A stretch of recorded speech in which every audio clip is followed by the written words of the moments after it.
No niin. Tämä video on nyt sellainen, että kuinka mä suhtaudun kiusaajiin. Mulla on aikamoinen kokemus kiusattuna olemisesta jo ala-asteelta lähtien. Ja kun ei riitä toiset oppilaat, vaan opettajat. Niin kuule Maria, tää kääntyy niin päin, että mä teen tästä tällaisen Älä kiusaa -kampanjan. Ja miltä näyttää nettikiusaaminen? Tiedätkö mitä? Sä jos jatkat, ja todennäköisesti sä kiusaat muitakin ihmisiä, oikeesti.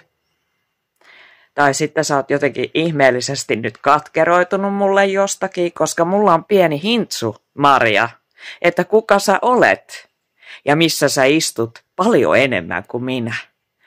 Oliskohan mahdollisesti jossain paikallisessa baarissa nimeltä Jolene, että terveisiä vaan sinne. Voisitko alkaa käyttäytyä kuin aikuinen ihminen? Sä oot vanhempi kuin mä. Hyvää päivän jatkoa.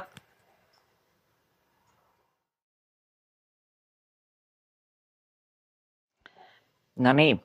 Ja nyt pieni avaus tästä, minkä takia mä käännän tän nyt näin päin.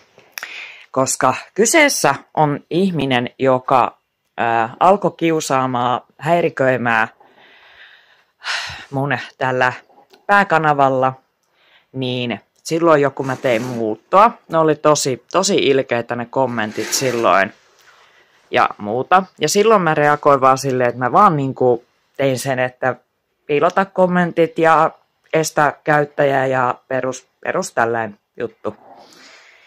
Ja no nyt mä laitoin ilmoituksen, koska nyt mentiin tonne Satumaan puolelle tollasia tekemään. Me vähän vaan verhoja, kun nyt kun illalla tulee käytettyä valoja, tai niin kuin tuo kattovalokin, niin häiritsee vähän sen, niin nykyään laittaa nuo verhotkin kiinni.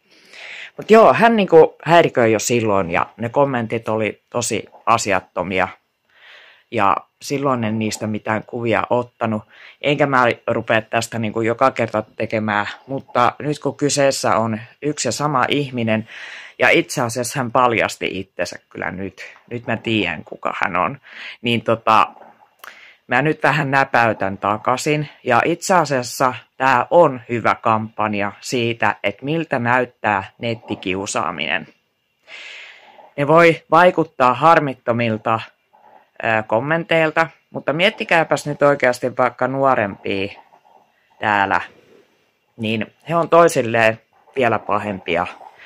Et mä nyt osasin kääntää tän itse asiassa vähän vaan tälleen, jaha. Et meinaatko käyttäytyä tuolla tavalla nyt sitten? Että on yli 50 nainen. Niin joo, en mä tästä sen enempää, mutta mä olen ollut aina sitä mieltä, että ei lakasta asioita aina maton alle, vaan joskus näistä täytyy puhua. Ja varsinkin, mitkä on vielä herkempiä tällaiselle,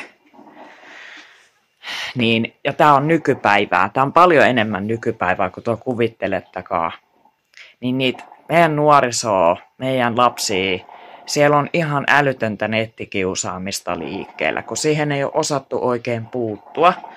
Niin esimerkkinä tuossa on yksi sellainen, että tältä näyttää häiriköinti ja nettikiusaaminen.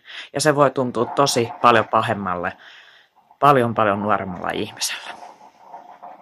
Mutta mä oottelen nyt aamukahvia ja aloittelen työhommiakin ja kaikkea muuta tällaista.